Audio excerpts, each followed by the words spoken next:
Welcome to another episode of the Super Dynasty Bros podcast. I myself, Ben McCown, am one of your hosts, joined by Austin here. Austin, are you excited to share a little bit about what we did with this mock draft? Yeah, it was a lot of fun. We had a good time doing this, and we got a bunch of group of guys together that have been in different leagues with us, and we're interested in being part of this video. And we put together it's a 12-team start 10 Superflex league with 2.0 tight end premium, and yeah, this is just a mock draft, but it's kind of an interesting exercise to do it mid season and kind of see how values have changed, and then Yeah, kind of like looking forward to 2025, what everything the landscape of the dynasty world will look like. yeah. I think there was a lot of interesting moves between risers and fallers in the draft for what we saw in the offseason. Well, let's go ahead and get started. So with the first pick, L. Ren had taken Josh Allen at the 101. Following that pick, I decided to make a splash pick right here. And this pick is a big difference between what we saw in the offseason because Lamar Jackson, who was at the 102 for me, was basically falling into the middle to the end of the first round during the offseason. And since what we've seen combined with last season, he has continued his MVP candidacy this season for 2024. Some of the stats I have here, just to keep it very brief, he leads the league as we last saw as of last week with the highest QBR of 75.9 and an EPA of 79.9, leading the league. And he's been honestly a top 5 fantasy QB in 6 of 12 weeks, with that being a top 10 fantasy QB in 10 of 12 games. He's honestly on pace right now for 4,300 yards, 38 pass TDs, and 4 interceptions, which is insane. We did not see this last year in Lamar Jackson's MVP season, and this is blowing numbers out of the water. He's leading the Ravens to an AFC championship potentially. I think it's a great smash pick at 102. Yeah. What are your thoughts? I agree totally. I think I wouldn't even fault somebody for taking him 101 at this point. I personally prefer Allen, but I think he's a smash number 2 pick. Yeah, for sure. So at the 103, Heisenberg took Jaden Daniels. We had Justin Jefferson going next, Jamar Chase at the 105, Jalen Hurts, Patrick Mahomes, Joe Burrow, Brock Bowers at the 109, CJ Stroud at 110, Amon-Ra St. Brown at 111, and finishing off that round yourself with CeeDee Lamb at 112. Yeah, so I was here at the turn. I don't usually pick here, so I thought it'd be interesting to kind of get that spot and see who was there. And really, I was looking at 4 wide receivers to come to the turn, and I thought Lamb, Neighbors, Amon-Ra, and Nico were kind of the guys I'd be looking at. Amon-Ra obviously went right before me, but I was fine with that because I actually have both of the guys I picked above Amon-Ra. And the first one, obviously, CeeDee Lamb. I think it's interesting to see kind of him take a little bit of a hit in the dynasty rankings recently, but he is still the wide receiver 3 on the season, and he's been playing the last 5 weeks with a significant shoulder injury as well as a backup quarterback. To me, I think he's still part of the big 3 with Jefferson and Chase, and we're looking we'd also probably play out the rest of the season if this was an actual draft, but you're really kind of more looking towards 2025, and I think that Lamb will be right back up there when Stack's back on the field and he's fully recovered from the shoulder he's been dealing with. I think we'll see Lamb going in the first round of startup, so getting him at the turn is good value. And then next I went with Malik Neighbors, who, again, very kind of a similar situation to Lamb, where it's like he's an incredible talent, but he's dealing with terrible quarterback play right now. Second and third string quarterbacks, but through his first 3 games, he was the first player in NFL history with at least 250 yards, 20 receptions, and 3 touchdowns. The only 2 receivers that are really close to that in numbers were Jefferson and Chase, but neither one of them hit that mark. So I mean, Malik Neighbors is dealt with incredibly inconsistent QB play, but he's still wide receiver 10 in points per game this season, and I think you can continue to see that ascend next year. I really was considering Nico Collins here, but I thought Lamb and Neighbors was a good way to lock in guys that are already producing. Yeah. That I think I'll be surprised if they're not significantly better next year. For sure. And let's talk about. We had decided to take a couple picks from each round and basically talk about which ones we Yeah. liked and kind of some of the reasoning or rationale behind why we really liked them. Um, I really Yes. liked the Joe Burrow pick. That was Mr. Cascade that took him at 108. Honestly, what hasn't this man done? He is the QB3 on the year and it basically was falling to the end of the first round or beginning of the second round in the Yeah. offseason, coming into this year. And right now, we're starting to see him. Honestly, he's falling even a little bit lower in this draft than what I've seen him sometimes end up as the 104. So you've got him in Cincy for the next 4 or 5 years. He's tied to Jamar Chase. There is a lot to like about Joe Burrow, and I honestly think you take him. He's one of the anomalies where it's like we want a rushing QB. He's a QB that stays in the pocket, but right now he's on such a high octane offense in a lot of pass heavy game scripts. So I think Joe Burrow is a great pick there. Yeah, I agree on that. I think I probably have him either 104 or 105 if I was ranking them based on how I take. But the pick I really wanted to highlight was our buddy Lando taking Hurts at 106. Yeah, This guy, it is crazy the consistency that you get from him in fantasy. So he's the QB2 on the season so far. He's on pace for his third straight top 3 QB finish. In my opinion, I don't see how he goes lower than 103, 104 in any superflex startups at this point. He's still only 26 years old. He's younger than Lamar Jackson and Josh Allen. I think that some of the inconsistencies at an NFL level, so some of his turnovers, some of the questions around consistency of how good of a passer he is, has kind of held him back. But from a fantasy football standpoint, I think he's right there with Allen and Lamar as far as like the elite tier of quarterbacks that give you both rushing and passing. I think you can put Jaden Daniels in that same category, but I think it's kind of hard. He gets a boost because of the youth, but I think as far as just like consistent producers right now, it's Josh Allen, Lamar Jackson, and Jalen Hurts, and so I think getting him at 106 is an incredible value. yeah, for sure. And one pick, honestly, this round that we're starting to see some of the fruits of the draft come from around here. But Brock Bowers at 109 after what he did yesterday, that's insane. So obviously Glenny B with the pick there, that's a really interesting pick, taking tight end to the first Yeah, round. But we're seeing something really cool with Brock Bowers right now. it's bold, but if you're playing in a league where tight ends get 2 points per reception, I mean, he could be putting up 30 to 40 points in any given week. So I don't fault that pick at all. For sure. So going into the second round, yes, you took Malik Neighbors at the 201. Great pick. Nico Collins at the 202 by El Huff. Then Foot ended up taking Caleb Williams at the 203. Kyler Murray went at the 204. Puka Nakua, the 205. Bijan Robinson, 206 by Mike M. AJ Brown at 27 by Lando there. Justin Herbert, 208. Jordan Love at the 209, Marvin Harrison 210, Garrett Wilson at the 211 by myself, and then Drake London at the 212. So going back to my pick here of Garrett Wilson, I just can't avoid the guy when it comes to what he has done on the field this season. The one-handed catches we know, but in regards to actual fantasy stats, he is the wide receiver 6 this year. And honestly, I think counting the numbers of the guys we have going, he looked like he was 1, 2, 3, 4, 5, 6, 7, 8th wide receiver off the board with wide receiver 6 numbers. So great spot right there. They've got a little bit to figure out when it comes to the QB coming in the future, just because Aaron Rodgers is very murky right now, and they have Jordan Travis, who is right now going to be usurping if they don't have any other options.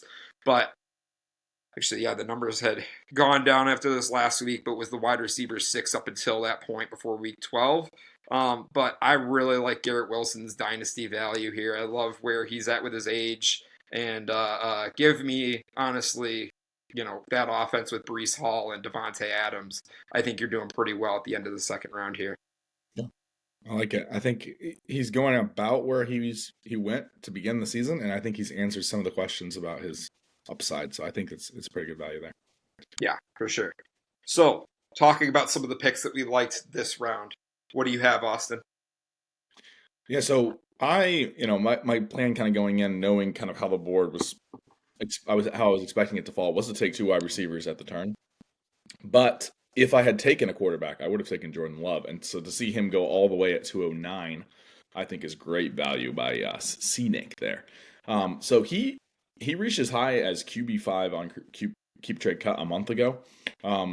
And so that's maybe a bit high, but I think QB eight or nine is about where he should be at this point. And he went QB 11 in this draft, so I think that's a great value. He's in a good situation.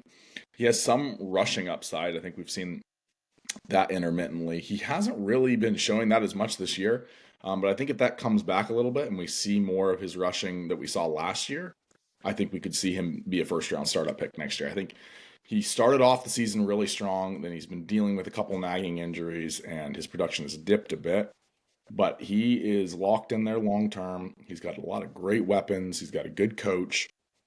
And I think Jordan Love is a guy that we're going to see consistently as a top 10 Dynasty QB for a long time to come. And getting him outside of that top 10 in this draft, excuse me, I think is a very good value. Yeah, for sure. And I took Nico Collins by L Huff at 202, and I think that's a pretty decent value. I think that's probably around where he should go. But honestly, if he was continuing on the pace of what he was doing pre-injury, it would probably take him into the first round of somewhere where you're seeing Amon-Ra St. Brown and CeeDee Lamb go. So Nico Collins, to me, top 5 receiver. He's tied to Stroud on a great offense, and he is their best option. So Nico Collins in the early second round is a pretty good place to take him. Yeah, I love it. Like I said, he was in consider. Lamb and Neighbors and him are all three right there for me, and I just couldn't take 3 with the 2 picks. It's the only reason I didn't take Nico. I love Nico a lot. For sure. Nobody can fault you for taking Neighbors, especially with where it looks like they're ending up with their quarterback situation in the draft next year. So yeah, you can see Shador or Cam Ward or someone else coming in there. Oh yeah, if he gets Cam Ward or Shador, perfect match to really help with that offense. So going into the third round, you're back at the 301, and you took Jahmyr Gibbs. Yeah, so this is a little different than I normally do in startups. I usually wait on running back, but kind of looking at the board, didn't really love any of the wide receivers. Drake London was a guy I was looking at, but he got picked right before me. Garrett Wilson as well, which you grabbed him from me. But I was kind of looking at, since I went to wide receivers, I probably need to get a quarterback here. I considered, I was looking at Brock Purdy, Drake May, Bo Nix. But I think there's kind of a big tier, kind of in that second tier of guys, and I figured I can probably get someone coming back to me, and I thought Gibbs is a little bit of a difference maker at the running back position, and so young still. He's only 22 years old. He has double-digit fantasy points in PPR scoring in all 12 games this year, 15 games in a row if you include all 3 playoff games from last year. So he's got that high floor, but he also has an unreal ceiling. He has the potential to get you that 30-plus week as well. Yeah. So I just think it's a good mix of solid value and upside, and locking in that anchor RB for, at least the next 5 to 6 years. Right. It's insane. I mean, you look here, the RB3 right now in PPR scoring, and he's in a 2-headed monster backfield with David Montgomery. People were worried. I'm not worried. Those guys are going to feast. Both of them are doing great. And yeah, you have a young running back in Detroit right now, 22 years old at RB3 on the season. So great pick up there, Austin. Let's move on with the rest of a lot of people have complained about the usage, but I think this is really perfect for Jahmyr Gibbs. He's not a give me the ball 30 times a game and smash up the middle. I think that you got Montgomery taking those short yardage and those power situations, and it really just opens up the game for Jahmyr Gibbs. I think he's really the being able to have David Montgomery as a complementary piece, actually, I think makes him a better fantasy value, keeps him healthy, and I think it's a great situation for him.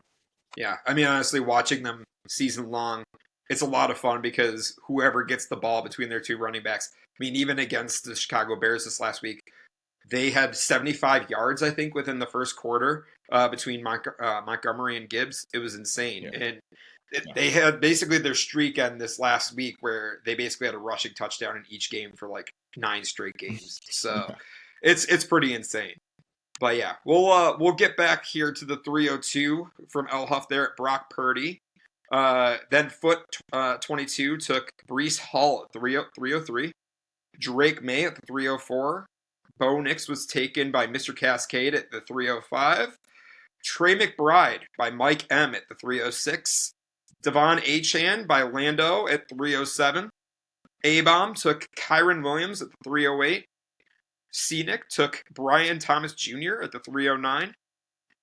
Heisenberg took Saquon Barkley at the 310. And I took Christian McCaffrey at the 311 here.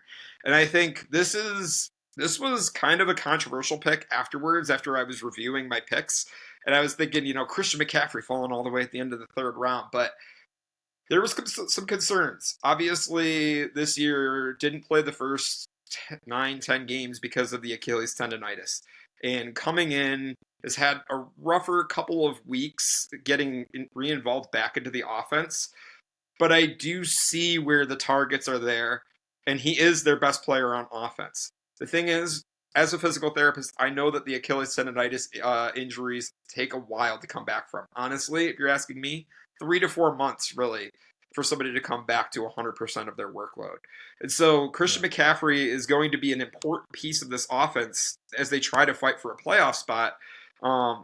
You don't like where it's at right now as far as what he's been showing on the field and how anemic they've been on offense. But I do think in order to save their hopes of even making a wild card, he needs to step up. They need to give him the ball. And the money talks. They gave him an extremely big contract when they gave him the extension. So I do hope that he is able to fulfill on his third round draft capital here. But honestly, during the offseason, he was going in the second round. So, it's a little bit of a fall there. I kind of like it still. What are your thoughts, Austin? Yeah, I mean, he's a guy that it has to be the right build for me to take him in Dynasty, especially in a startup. I really want to feel like I'm definitely going to be competing this year because he's a guy that I think is, potential league-winning piece. But there is sort of the downside of, well, what if he just falls off and you never get that value back? But I think when you're going basically at the 3-4 turn, I think that there's some value there, and I can't fault the pick. Yeah, for sure. And at the end of the round, we have Elren finishing off with Jonathan Taylor at the 312. So, Austin, as far as picks this round, what did you like? Who did you think had a pretty good steal there? I thought this was an interesting round because you had a bunch of wide receivers going. I think we had 4, 6, 8, 11 wide receivers in the first 2 rounds. But then really for the next round and a half, there was only one wide receiver taking Brian Thomas. And there was a lot of running backs going in there, a lot of quarterbacks. But the one I really liked was Trey McBride. I really liked that pick by Mike, our buddy over there, Dynasty Dog Mike. And he took him at 306. And this is a 2.0, or an extra point, full point for tight ends, 2.0 PPR for tight ends in this league. And he took him a round and a half, almost 2 full rounds after Brock Bowers. Now, I don't really fault the Brock Bowers pick. I think you're looking at the solid Dynasty tight end 2. He's averaging over 20 points per game in 2.0 scoring, and he has 0 receiving touchdowns. So there is so much positive touchdown regression, I think, coming for Trey McBride. I think he's much closer to Brock Bowers than this mock would show you. And I really like the value getting him in the middle of the third. He's one of my most owned players in Dynasty. I love Trey McBride, pick him up wherever I can. And I really like this value from Mike here in the middle of the third. Yeah, definitely. I mean, you're talking when you're talking at needing tight ends in a very big premium, Trey McBride is a great option, especially for the amount of receptions that he gets from Kyler. So he's kind of that safety blanket for Kyler in that way. Yeah. So with the 310 for Heisenberg's pick, I took Saquon Barkley. Last show we talked a lot about how Saquon was a great buy for the playoffs and anybody who's contending. And he has continued to live up to the hype of being the RB1 this year. And you know what? He's younger than Christian McCaffrey. He's on, honestly, right now a better offense than Christian McCaffrey. And he is just continuing to show us why age really doesn't matter for such a physical specimen like Saquon or CMC or Derrick Henry. So honestly, love the pick. And this is, again, later than where CMC was going in the offseason. So you take a number one RB right now with no signs of slowing down on this offense and getting a lot of those touches. I like the Saquon pick. Yeah, I do too. I like that a lot. I think that, I saw him going around the 3 or 4 turn in the preseason, and just after the way he's been performing, you'd think he would get more of a bump than this. Yeah, I do think it's a pretty sharp group that we're drafting with, so you see running backs fall a little further than some of the home leagues we're drafting in. definitely. But I do think him, late third is pretty good value for Saquon there, especially if you're trying to go win right away. It is kind of an interesting pairing. He started off with Jaden Daniels and Marvin Harrison, which is more kind of a future look, and then going Barkley. But I think probably he was looking at it and thinking the value was too good to pass up at that point. Yeah, for sure. I mean, as you see in his next picks, he definitely, again, continues to stick with the youth there. So, Yeah. Going into the fourth round, we're going to start at the 401 with Kenneth Walker. And then we fall onto my pick at the 402, where I took Sam Laporta. And here's the thing, right? Sam Laporta has not looked clean this season. He is actually, let's go here to the stats. Right now, he is the tight end 10 on the season, and it has not looked pretty. I mean, within the last couple of games, he has started to really get it on with Detroit's offense and having the high octane passing game that they do in combination with their running offense. But I do think they've even mentioned of trying to get Laporta back involved in the pass game. And there were some pretty bad drops earlier this season, and a little bit of injury that Sam was dealing with. I think he came into the season banged up a little bit. So, I think he's fallen from where we were seeing is early, in the offseason, he was going into the late second round, early third round. So this is a pretty healthy regression. And I didn't see him repeating what he did last season. He's not a Brock Bowers. That's a guarantee. He's not the featured target on his offense.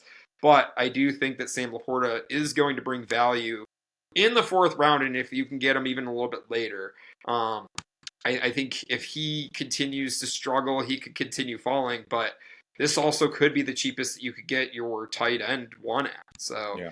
Not tight end one but in regards to the stats, right now he is producing as a tight end one.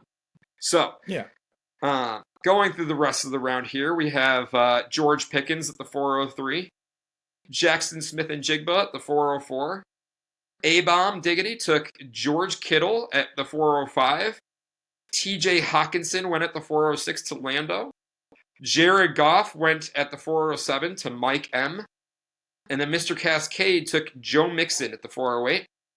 DK Metcalf going at the 409 to Glenny B. And then Foot 22 took Jaden Reed at the 410. James Cook at the 411 to Elhuff. And then you took Rashee Rice at the 412. Tell us a little bit about that, Austin. Yeah, so at this point, I'm very much looking towards 2025. Like, what is my team going to look like in 2025? And I love having Rashee Rice as my wide receiver 3 on this team. So CeeDee Lamb, Malik Neighbors, now Rashee Rice. If you remove the game where he got hurt, basically in the first possession, he was averaging 21.6 PPR points per game on the season, only behind Jamar Chase. And you might say, okay, well, that's too small of a sample size. But if you go back to last year, he's averaging 19.5 points per game over his last 9 games. So really going at the end of last year into the beginning of this year, he was a target hog. He was dominating in that Chiefs offense, almost to the point where it seemed like people were worried, is this the end of Travis Kelce? Because Rice was absorbing so many targets. We've seen Kelce bounce back since the Rice injury, but Rice seemed to be the go-to guy for Mahomes there. I think he's a top 10 dynasty receiver once he's back to full health. And so being able to pair him up with Lamb and Neighbors to get those 3 guys in my starting wide receivers, I love that. They're all young.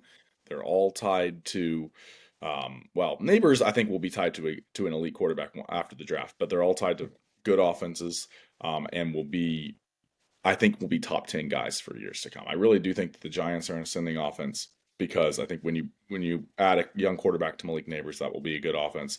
The Cowboys have been good for a long time. Lamb and Dak's rapport is really good. And then you add in Rice and Mahomes. I think that's something that I'm very excited about if this was going to be a real team. But yeah, so that's I liked Rice there. There's probably three or four guys picked in that round that I would take Rice over. So I was very happy that he fell to me at the end of the fourth. Yeah, I think that's great value. And when he comes back next season, he's better than the guys that were taken ahead of him. Jaden Reed, DK Metcalf, Jackson Smith, and Jigba. So, honestly, where I would put him is probably above Brian Thomas Jr., right in that Drake London, Garrett Wilson Yeah. spot right there. That's the kind of talent he has. It's just you're getting him obviously at that injury discount.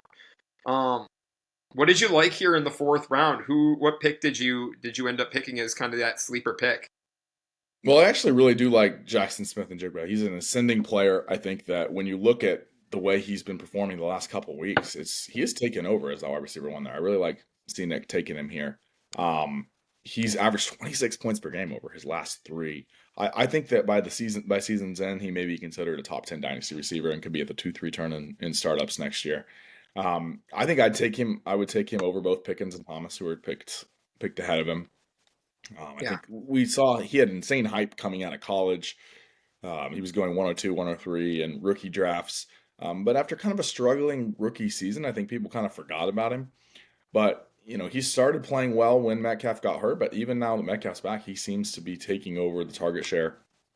And he's a guy that I think is very quickly ascending to the elite ranks of the wide receivers. There's still kind of a small sample size of massive target games. But I think that, at this point in the draft, you're looking at a lot of wide receivers that kind of have capped upside. I think DK Metcalf, Zay Flowers, those type of guys, T. Higgins, there's some upside, but that you kind of know what they are. And I think JSN has the potential to actually be a top 10, top 8 dynasty receiver. And I really yeah. like the value here that Scenic Neck got. Yeah, I mean, you just highlight literally the last 3 weeks that they've played. Obviously, capped here by that 37-point PPR performance. But yeah, Yeah. he's been a top receiver for that offense, and DK's a little banged up, but I really do think JSN just has the pure talent to continue to get those targets. So I think that's a great pick for sure there. And then at the 410 by foot here, I took Jaden Reed, and I think this is just a great pick right here because right now he's still the wide receiver 7 in PPR scoring. Thanksgiving Day, you got a two touchdown game from him, and he is the trusted target for Jordan Love. Obviously, still has around 3 years left on his rookie contract, and they could exercise that fifth year option. And Jordan Love is in Green Bay for the foreseeable future. So I think you have a young wide receiver at the age of 24 right now. Actually, is the prior to that game was wide receiver 7, wide receiver 4 on the year, and he's just that trusted target right now more than any other in Green Bay. Considering Christian Watson, Dontavian Wicks, and Tucker Kraft is a great offensive option, but Jaden Reed has been getting the targets, has been getting a lot of the points in Green Bay this year. So I think that's a great value there. What are your thoughts on that, Austin? Yeah, I like Jaden Reed. I think that there's just been a lot of uh, kind of question marks on like who is going to emerge as the wide receiver one on that offense, and it seems like Reed is that guy, but he's had some valleys to go with his peaks this season. But Yeah, I think at that point in the draft, I mean, I think I'd rather have Rashee Rice over him. But other than that, every receiver I think picked after that, I would take Reed over. So I think that's just pretty good value at that point. for sure, for sure. And you started us off in the fifth round with Baker Mayfield at the 501. Yeah, so Baker was one of those guys that I was looking at when I was trying to decide who to take at the 301. Should I take Purdy, May, or Nix? The three, kind of the group of three guys I was thinking, if I don't take him here, I need to take one of these guys next round, which obviously I took Rice, but at the turn. That would be Goff, Mayfield, and Tua were the three kind of I was looking at there. And Mayfield actually is the one I would rank the highest of those three. So I was very happy to end up with him there. Baker Mayfield was the QB 10 last season, and so far this season he's the QB 5. He is, I think, very undervalued for Dynasty. He's only 29 years old. The Bucks are committed to him at least through 2026, and I'm getting him here in this mock as the QB 16. He's tied to some good weapons: Mike Evans, Chris Godwin, Kate Otton's an ascending tight end. Bucky Irving is a good, running back that seems to be coming into his own and is a receiving threat. Rashad White still is a receiving threat out of the backfield. There's a lot of great weapons here. Tampa seems to really have bought into him being their franchise quarterback. And I think that people are really underestimating Baker. I mean, I think that when you look at the numbers he's putting up, the consistency he's putting up, this is a guy that I think conceivably could be a guy that goes at the 2-3 turn in, super flex startups. And he's going here. I'm getting him in the 6th round. I was very happy to grab him there. Kind of doing a different strategy, waiting on quarterback, something I don't normally do, to be able to get him this late. Was this the 5th round, right? 5th round. Yeah. Be able to get him this late, I was very happy with. Yeah, and I think your strategy of building for the future, you've got some good guys there, and Baker is going to hang around, including your 6th round pick there that you'll talk about later. But yeah, I think you've got a good build so far. I think both of us had a little bit of a different build, as you'll see. Mine's kind of more of a win now. The Garrett Wilson pick, that doesn't exactly fit with that, but as much. But he's still getting targets. But yeah, I think we've got some good builds going here. And then we'll move on to the 502 where L. Huff took Zay Flowers. Romo Dunze goes at the 503 to Foot. T. Higgins at the 504 to Glenny B. Tyreek Hill at the 505 to Mr. Cascade. Devonta Smith at the 506 to Mike M. Lad McConkey at the 507 to Lando. Tua Tagovailoa at the 508 to Avon Diggity. Kyle Pitts at the 509 to Scenic. Dalton Kincaid at the 510 to Heisenberg. And then I took DJ Moore at the 511. And I think that this is starting to show that this was a pretty good value based off of what we're seeing with the offensive coordinator change. Obviously, a couple weeks ago, we had the offensive coordinator change. Then this last week, as we saw 2 days ago, and yesterday was the firing of Matt Eberflus.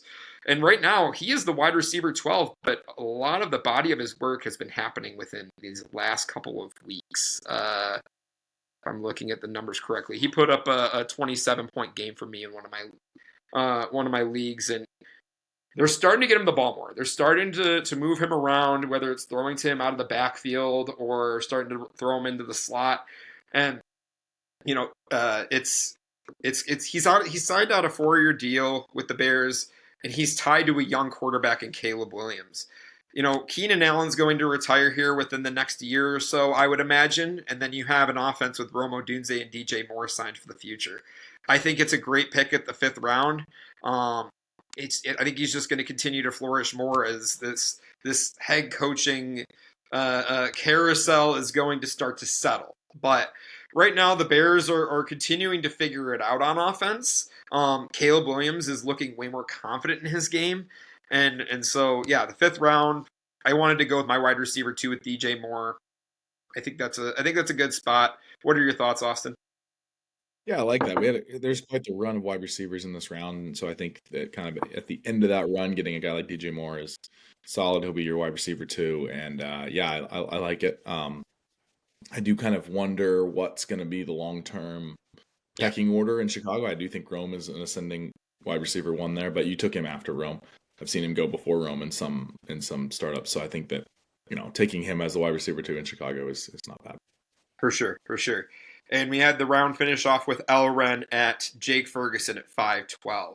So I wanted to highlight one of my picks here in the 5th round, and that will be Glenny B taking T. Higgins at 504. I think this is a pick right here because this is a great pick in the sense that you are either looking for him staying in Cincinnati as the wide receiver 2, or you're looking at him going as the wide receiver 1 on another team that he will sign with in the offseason. T is falling here because of issues with injuries, because of his situation is nebulous, so we don't know exactly where he's going to end up. But I think that could pay off once we find out his situation and whether he's going to be staying with Cincinnati or going somewhere else. Yeah. So, what are your thoughts on that, Austin? And I want to hear what your value pick here in the 5th round is. Yeah, I agree completely with T. Higgins. He was somebody I was considering mentioning in this section. I think that, like you said, he's averaging 18 points per game, and I think the hope for fantasy managers might be that he returns to Cincinnati just because he's been so consistent there. But the alternative is probably going to be a wide receiver one somewhere else. So either way, I think there's some uncertainty there, but I think the outcome will end up being good regardless. Yeah. I wanted to highlight Lando's pick of Lad McConkey at 507. So he seems to really be emerging as the wide receiver one for the Chargers. Really everything we hoped for in the offseason. Kind of taking that Keenan Allen role, getting a lot of receptions. I would take him probably over Devontae Smith, Zay Flowers, Rome Odunze right now. All guys that went right before him in this mock. So I think it's a pretty good value. I would also probably take him over Tyreek Hill as well. So there's a lot of guys in this round that went before him that I would prefer Lad to. So I like the value for Lando there in the middle of the fifth. Yeah. And I don't want to spend too much time on this as we have a lot to get through, Austin. But interestingly enough, with Tyreek Hill falling to the fifth round, where in a lot of mocks or startups that we had going in this offseason, he was even reaching as high as the first round, late first round.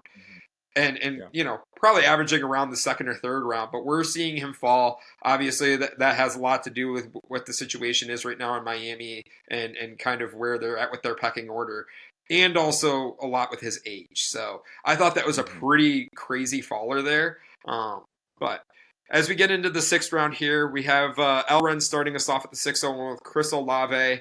602, we have Jalen Waddle. That was my pick there.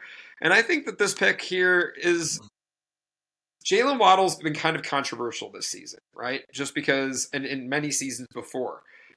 And it has to do a lot with, just him not being involved in the offense the way that we've wanted to see him be involved. But at the wide receiver, as a high upside wide receiver 3, tell me anybody else who has been the wide receiver 6 out of the guys that we have listed right here in this area right here between DJ Moore, Chris Olave, or Tank Dell, or anybody surrounding that area. Jalen Waddle did it.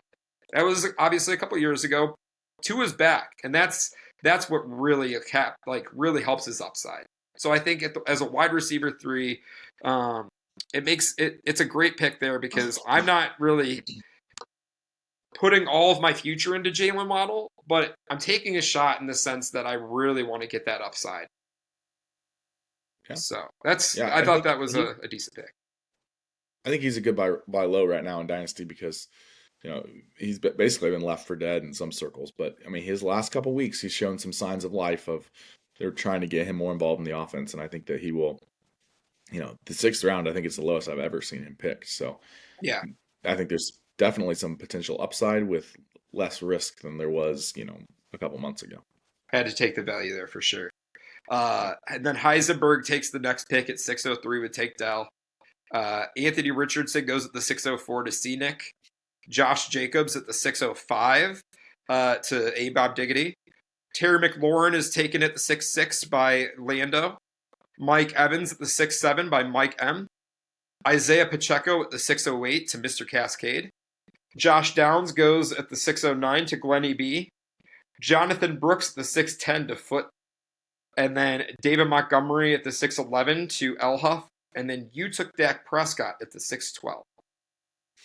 Yeah, so this kind of goes back to what we talked about last episode. I like Dak Prescott's value right now just because I think people are kind of counting him out. He's 30 years old and he's injured. But like we talked about, it doesn't seem to be an injury that's going to linger into next season. It does make him out for this year. But as someone that took CeeDee Lamb in the first round to get that stack and to get a solid quarterback 2 at the end of the 6th, for someone that waited on quarterback, I'm very happy with ending up with Baker and Dak. Consistent. I know that he's 31 years old and he's banged up right now, but it doesn't seem like the injury is going to affect him long term. They kind of shut him down for this season out of an abundance of caution. So I think coming into next year, he's going to be a guy that you want to have.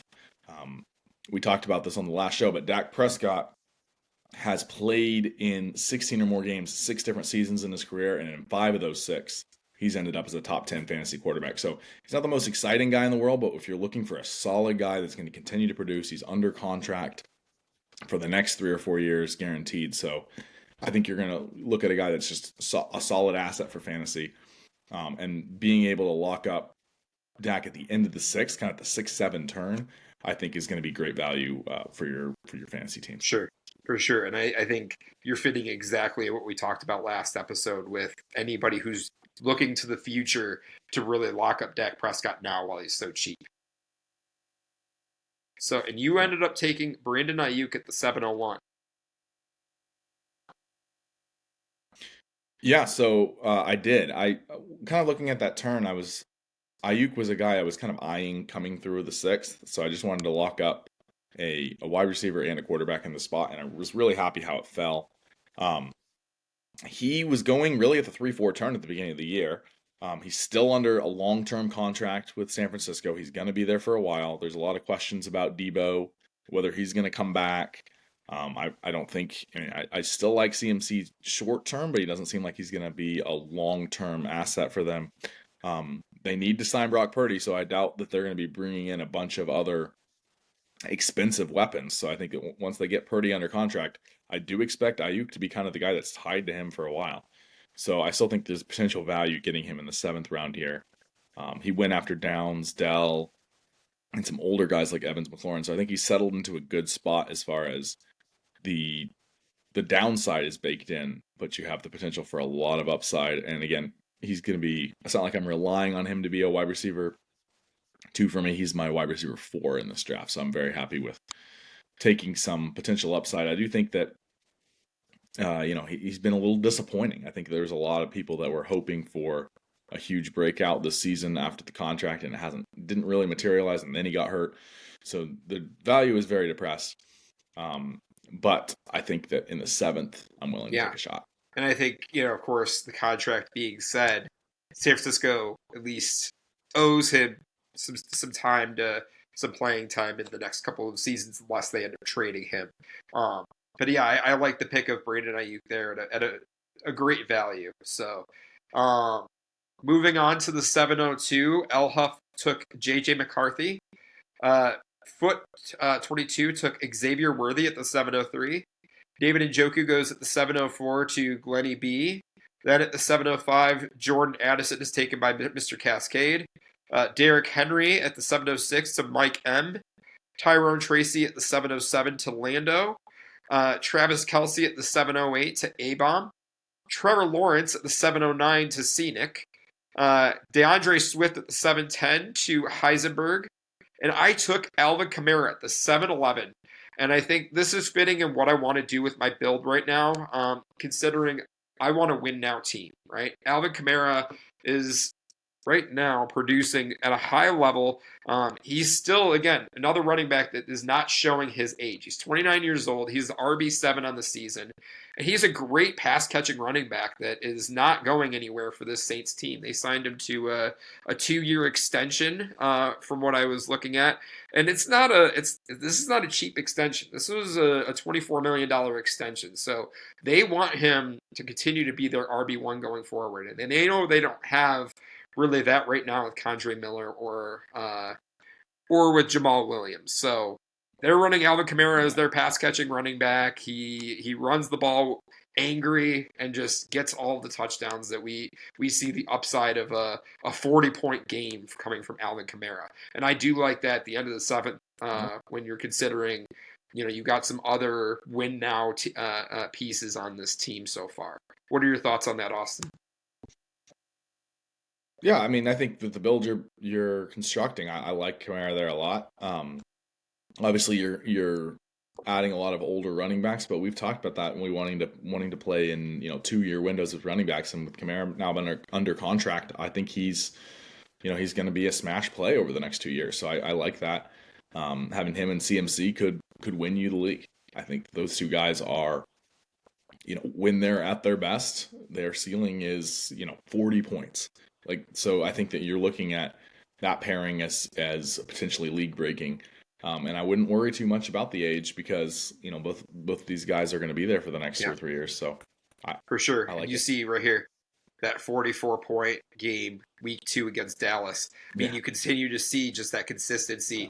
You get one goose in there, and then the rest is you're at least getting a floor of 12 to 13 with the upside. So, moving on. Oh yeah, I think you're looking Go at ahead. an older version of Jahmyr Gibbs. I mean, obviously you don't have the age. Jahmyr Gibbs is only 22, but if you're continuing to getting that level of production for the next 2 to 3 years, and you're getting him, 5 rounds later, I think it can't really. No, I mean, coming from the draft, Jahmyr Gibbs coming to Detroit, that's what we were hoping was what he was going to be, was a younger Alvin Kamara light. So, and he's proven. I mean, Jahmyr Gibbs at least has proven that he's more than that. So that's pretty awesome with that. But yeah, I love Alvin Kamara there. And then finishing off at the 7-12, Elrond took Deebo Samuel. So what did you like there, Austin? What pick did you see as a sleeper in our 7th round? Yeah, I'm gonna go ahead and hit both the 6th and 7th. Oh, that's right. I think we liked from the 6th, that. but I'll just hit it really quick. So I liked Elrond 1300 taking Olave at 601. We talked a lot about that last episode, so I won't rehash it, but I do think this is the lowest price he's ever going to be, and a great buy low. Getting him in the 6th round is good value. In the 7th, I liked Mike's pick of Derrick Henry. I think that kind of a lot of what we just talked about with Alvin Kamara, where you're trying to play in these 2-year windows with running backs because there's really no guarantee that they're not going to sign some other rookie or that you're going to get hurt and not be the same, even with these younger running backs. So I think that you're looking at Derrick Henry over the next 2 years as a guy that's going to be a smash starter for Baltimore. He's under contract through next season. So, I think that basically being able to draft him in the same spot you could in the preseason when he's come out and performed the way he has, he's the running back 2. And number 7 overall player. And so I think you're looking at a guy that, picking him, what is this, around pick 80 overall, and you're getting a guy that's smashing for fantasy. Love Derrick Henry. Think this is good value here in the middle. Yeah, for sure. And yeah, going back to my 6th and 7th round picks, I had Anthony Richardson at the 604, and I think you're just getting the value there because you're looking at a starting quarterback in a super flex league. Anthony Richardson was going up as high as the late 1st to early 2nd, which clearly now we've seen a healthy regression, but he was falling as low as the 9th or 10th rounds when he was on the bench for Indianapolis, which I think if you could have gotten him there in any mid-season startups, if you were doing any, that's a great place to take him, great place to get him because the upside is there. We've talked about it. We talked about it on the last episode, but they are giving him his shot in Indianapolis, and he is showing promise on that offense.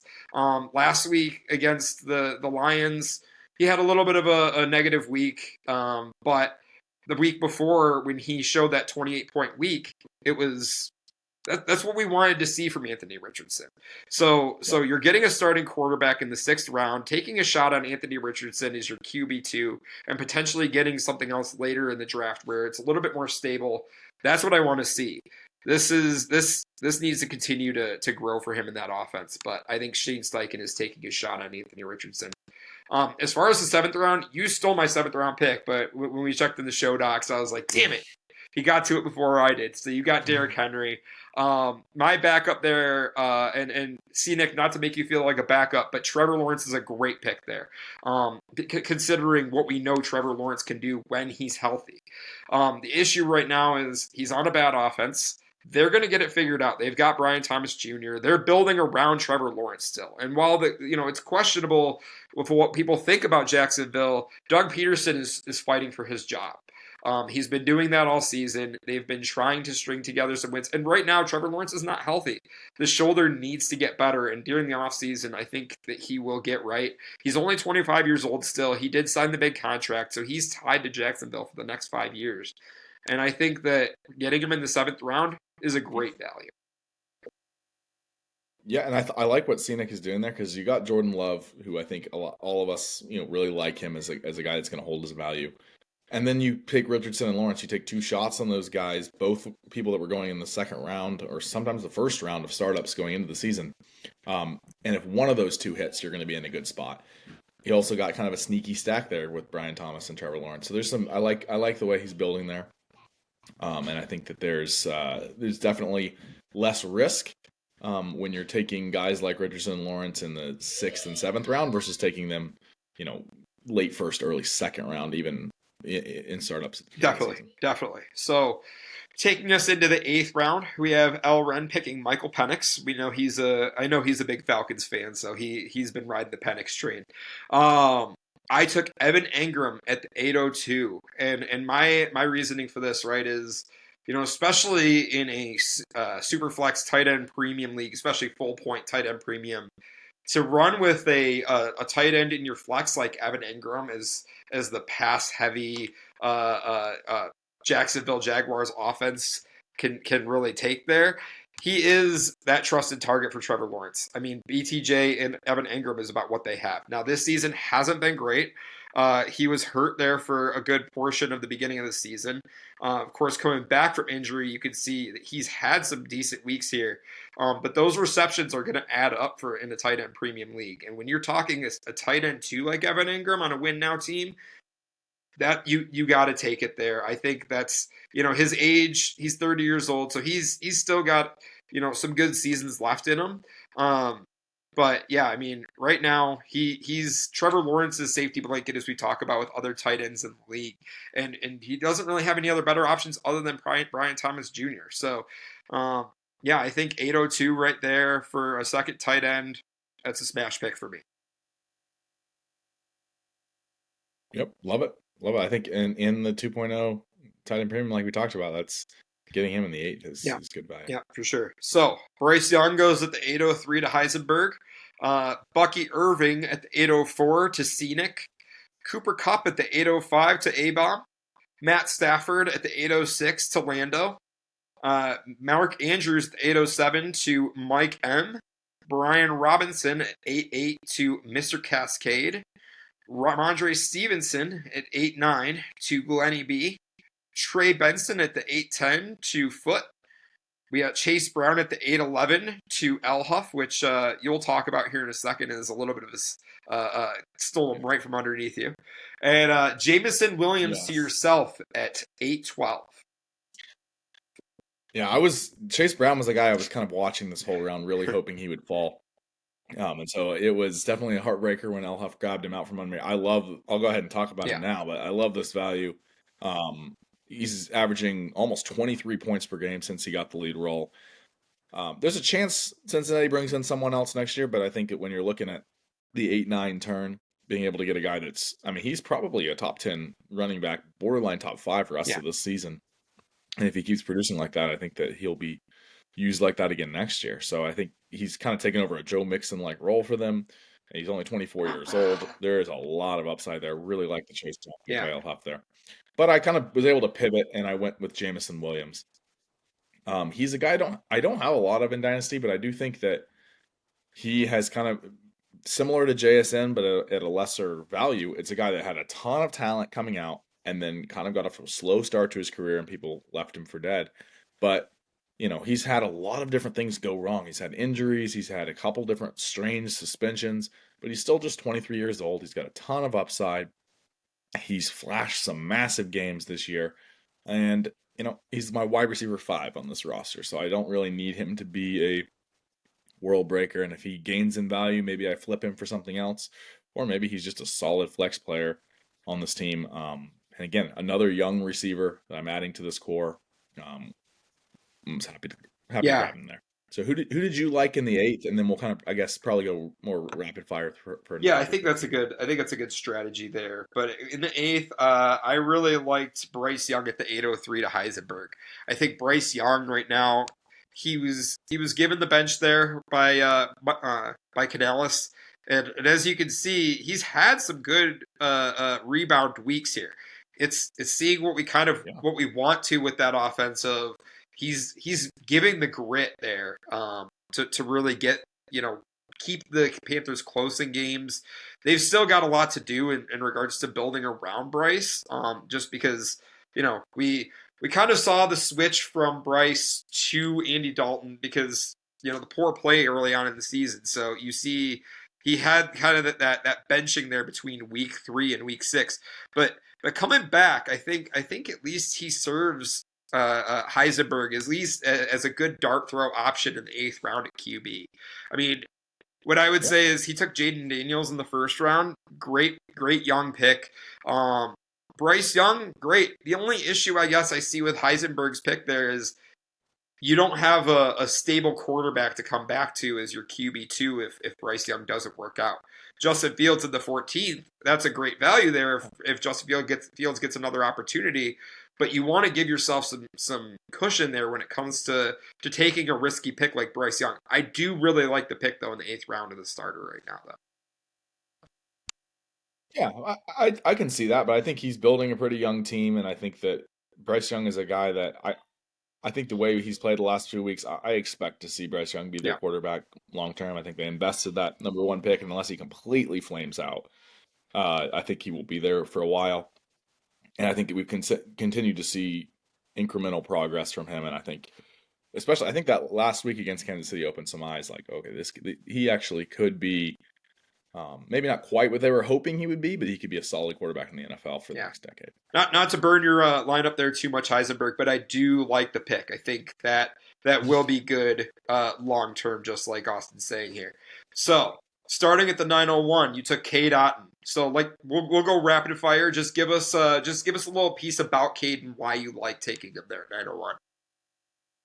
Yeah, I wanted to kind of go tight end here because in this high of a tight end premium, you really need to get one, and I kind of waited a little longer than I'd like to. But I was going back and forth with him and Tucker Kraft.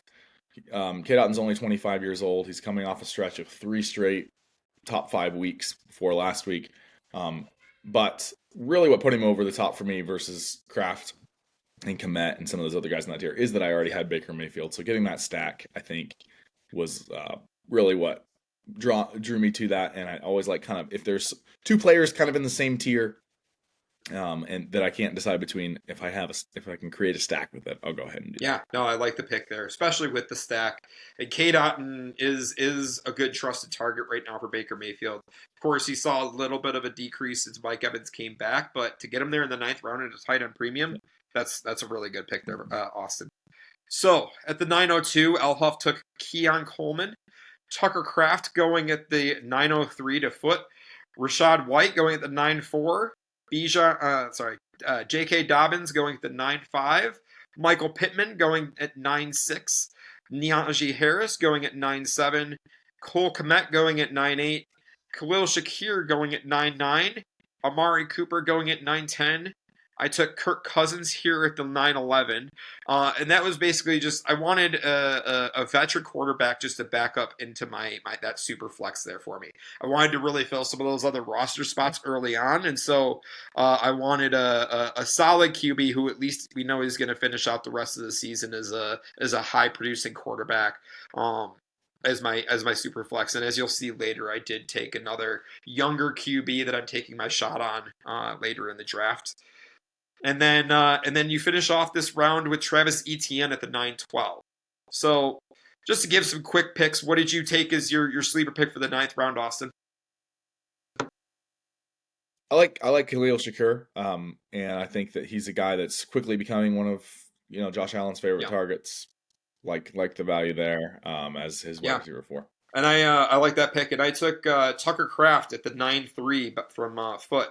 I think Tucker Kraft is an ascending tight end in Green Bay, and I think again talking about a tight end late in the draft in tight end premium, you want that youth there that Tucker Kraft has, as well as a connection with Jordan Love. So, starting off the 10th round, we have Devontae Adams at the 10-1. Javonte Williams, I took him at the 10-2, and I think part of the thing with Javonte Williams is we know that there's a lot of red flags when it comes to his spot on the Denver offense, but we have seen some spike games from him. Of course, this New Orleans game was a big one for him, and I think when he's given the ball, he can make something happen. But at this point, I'm just taking a shot on my RB3. So, James Conner, we have going at the 10-3. Jerry Jeudy at the 10-4. Darnell Mooney at the 10-5. Jatavion Sanders at the 10-6. Aaron Jones at 10-7. Dallas Goedert at 10-8. Chris Godwin at 10-9. Chuba Hubbard at 10-10, Geno Smith at 10-11, and then you took Tony Pollard at 10-12. Yeah, I was just kind of looking for somebody that could be a RB2 for me. I was looking at Chase Brown last round and he didn't fall, but I think Pollard's a solid low end RB2. He's the RB20 on the season. To get him in that 10th round after having an anchor RB like Gibbs, I think he's just a guy that's not going to be a sexy pick, but just a solid running back too, that I can put on this team. They sign him to a multi-year contract, so he'll be there for the next few years. So happy Yeah, with for that sure. there. Another pick I liked in this round was I really liked the Dallas Goedert pick. I think that getting him, Mr. Cascade, taking him there at the 10:08. Again, we've talked about the high level of premium of tight end that we have in this league. He waited on tight end till the 10th, and he still got a guy that is a very solid producer. Thought Yeah. that was a good pick. And I like the Darnell Mooney pick from A-Bomb. I think Darnell Mooney has really shown the hope that and promise that what we've wanted from him out of Chicago. But now that he's at Atlanta on the offense with Drake London, Kyle Pitts, and Kirk Cousins, we're starting to see Darnell Mooney come into his own as that wide receiver 2 on the team. So starting off the 11th, you took Sam Darnold at the 11-1. Yeah, I think he's my quarterback 3. He can kind of be a guy that I plug in there. When Dak's hurt, I think he's either going to be resigned in Minnesota or he'll find a new home and will be a starting quarterback. He's done enough this season. I think Sam Darnold is a guy that he's bounced around a lot of places, but this season's definitely the best season of his career, and I think he's done enough that he's going to get a contract somewhere else and will be a starting quarterback. And that's just a good, safe quarterback 3, and that's why I went For with sure. him. That's a great pick there, Austin. Next pick, we have 11-2, Pat Fryermuth to El Huff. We have Ben Sinnott at 11-3, Jalen Warren 11-4, Ricky Pearsall at 11-5, Stephon Diggs at 11-6, Cortland Sutton at 11-7, Nick Chubb at 11-8, Braylon Allen at 11-9, Xavier Legette at 11-10, and then I took Will Levis at 11-11. And I really just wanted to take a dart throw QB pick, considering he's my QB3. A great spot to see if we can see Will Levis rising up, just to give him a shot in Tennessee. I mean, it hasn't been great, but he does have the talent and the upside. I wanted to take a shot. I think Will Levis is that guy. Yeah. And then finishing off the round, we have Zamir White at 11-12. What did you like from the 11th round here, Austin? I liked Heisenberg taking Xavier Legette. I think that he's a guy that there was a lot of hype about going into the season, and then he kind of has been solid, not super. He hasn't been like amazing, but he's been very solid, and he's been a good target for Bryce Young. He already took Bryce Young earlier in this draft, so you get kind of a potential long-term stack. If Bryce Young takes the next step, you expect Xavier Legette to take another step. So I like Heisenberg at that stack. And I like the Cortland Sutton pick by Lando. Cortland Sutton, has been the wide receiver 1 for this Denver team. There's a lot of nebulousness when it comes to that offense and who we're going to see as the rookie that's going to take over, or, a younger wide receiver. But I think right now, at least for this season and the next upcoming seasons, Sutton is tied to Bo Nix. He's on a good offense right now with Sean Payton. So like that pick there. Starting off the 12-1, we have Hollywood Brown, Dalton Schultz at the 12-2, Jalen Wright at the 12-3, Christian Watson at 12-4, Jacoby Myers at 12-5, Derek Carr at 12-6, Demario Douglas at 12-7, Jawan Jennings at 12-8, Ray Davis at 12-9, Calvin Ridley at 12-10, Quentin Johnston at 12-11, and you took Cedric Tillman at 12-12. Cedric Tillman, I think it's just a kind of a guy at this point that you're looking for someone that has some upside potential. And we've seen a couple big games out of Cedric Tillman.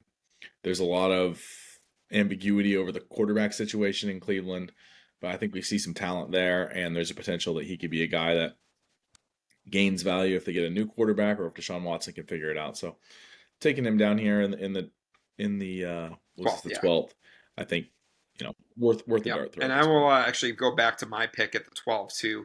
missed that. But Dalton Schultz, in the 12th round, you're considering again a tight end and a full point tight end premium, tied to C.J. Stroud. He is, in his later 20s. Dalton Schultz on that offense, taking a tight end in the 12th round. Give me that. And then what were your picks for the sleeper picks in the 12th round here?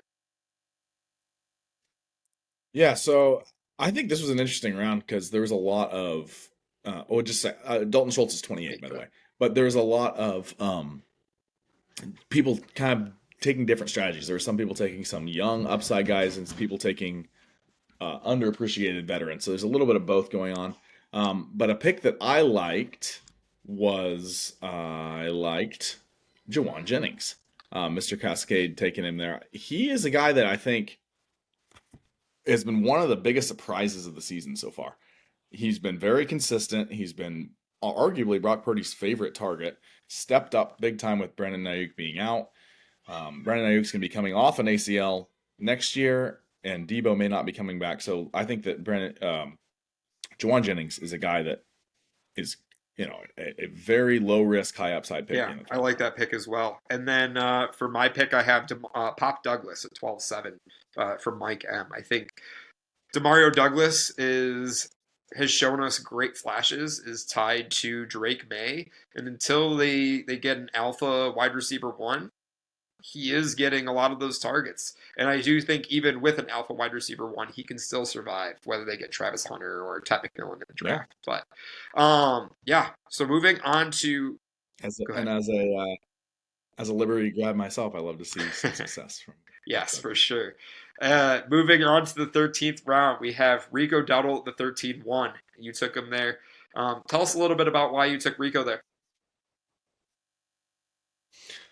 Yeah, I just look at this as a guy that he's kind of taken over this backfield. He looked really good yesterday on Thursday when they gave him the opportunity to get 20 carries. And so I think there's long-term potential questions about whether he'll be their starting running back. Are they going to draft someone?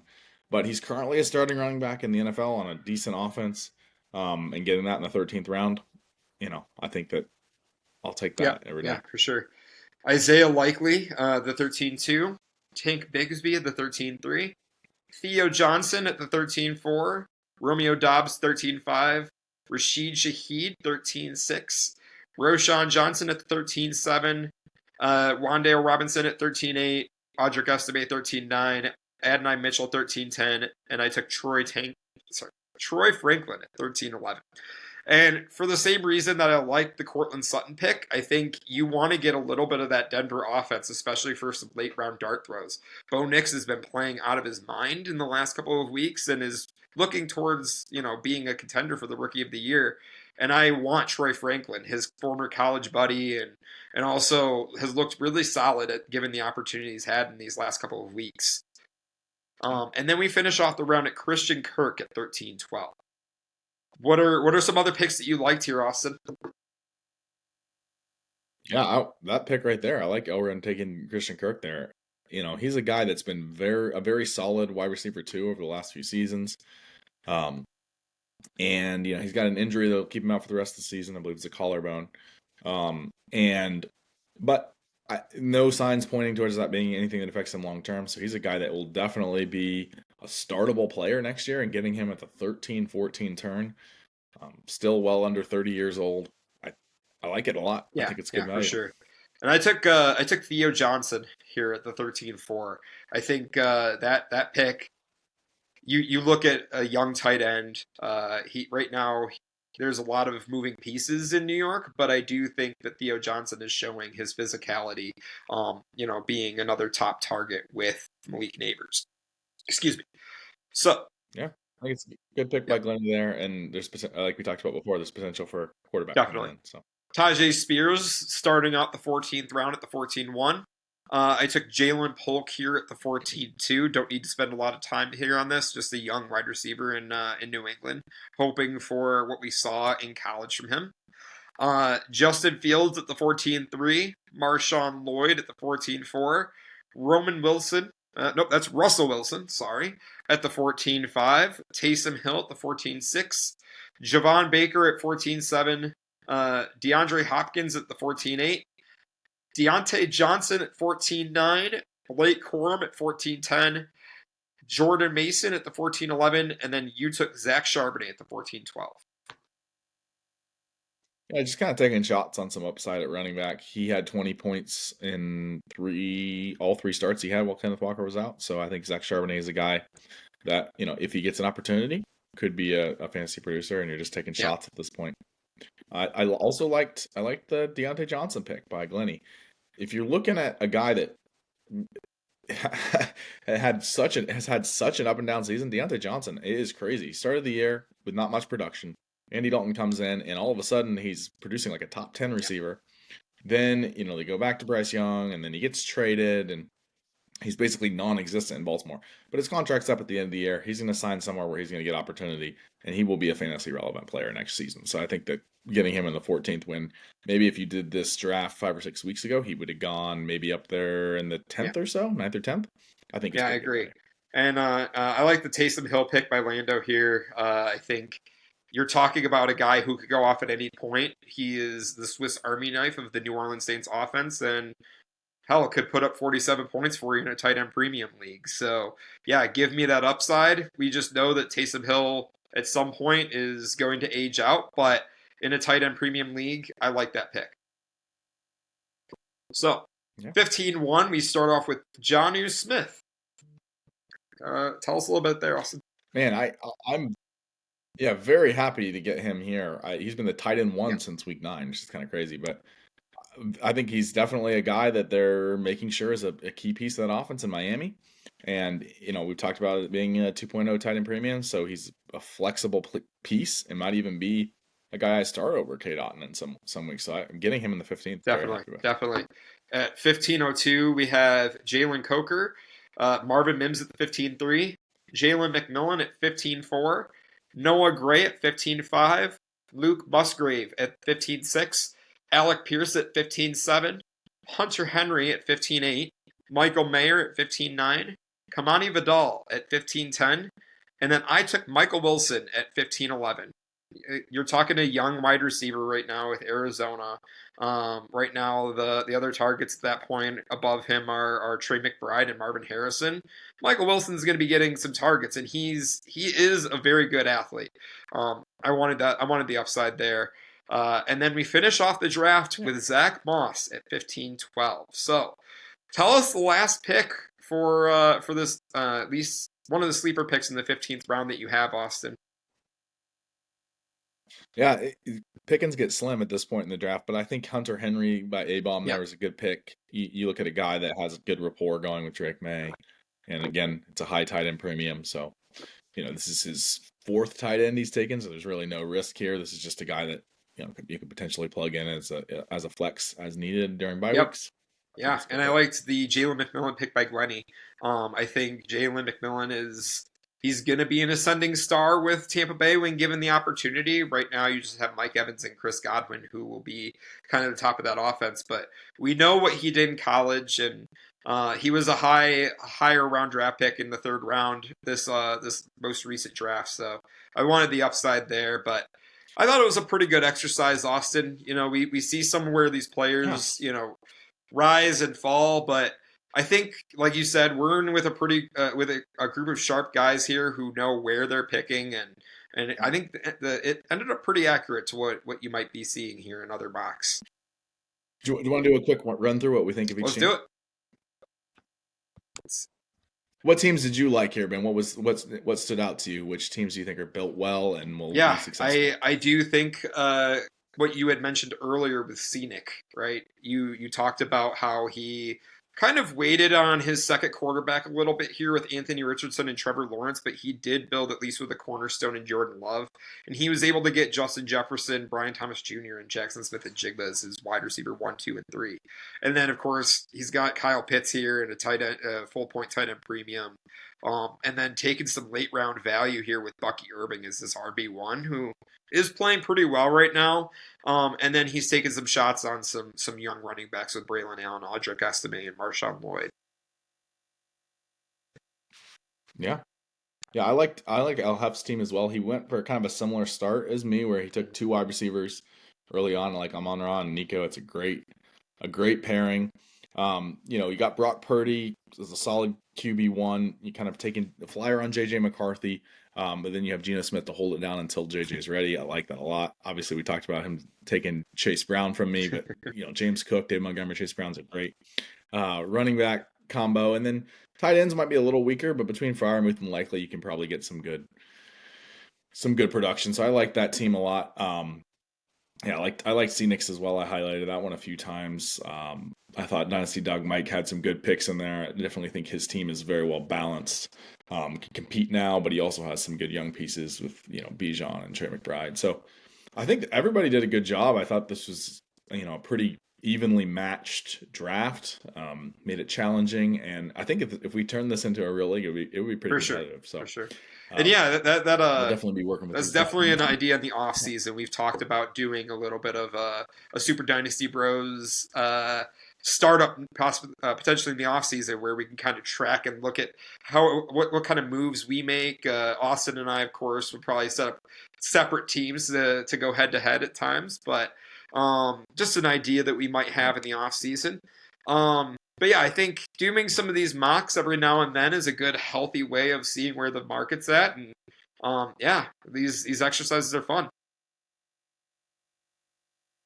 Yeah, good time. Thanks everyone for being a part of it. And yeah, let us know your thoughts on the video and what you think we got right, what we got wrong. And yeah, we're looking forward to bringing more content to you soon. Have a good one, Austin. You too. All right.